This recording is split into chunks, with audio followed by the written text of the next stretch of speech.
সামনে জাতীয় সংসদের সদস্যদের শপথ হবে এবং আর অনেকগুলো কাজ আছে সামনে।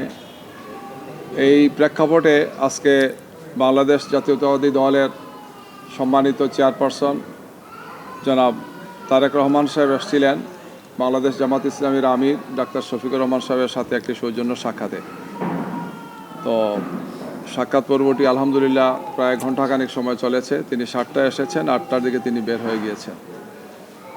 আমাদের নেতৃবৃন্দের মধ্যে আমাদের সম্মানিত নায়েবে আমির জনাব ডাক্তার আবদুল্লাহ মোহাম্মদ তাহের, নবনির্বাচিত জাতীয় সংসদের সদস্য তিনি ছিলেন, আমরা ছিলাম। ওনার সাথে আরও কিছু দায়িত্বশীল নেতৃবৃন্দ ছিলেন, বিশেষ করে জনাব মির্জা ফখরুল ইসলাম আলমগীর সাহেব, মহাসচিব জাতীয়তাবাদী দল বিএনপির, এবং স্থায়ী কমিটির সদস্য জনাব নজরুল ইসলাম খান সহ আরও কিছু কেন্দ্রীয় নেতৃবৃন্দ তার সাথে ছিলেন। তো আজকের এই সাক্ষাৎ বিষয় নিয়ে আমাদের সম্মানিত নায়েবে আমির ডাক্তার সৈয়দ আবদুল্লাহ মোহাম্মদ তাহের ভাই এই পর্যায়ে আপনাদের সামনে তিনি ব্রিফ করছেন।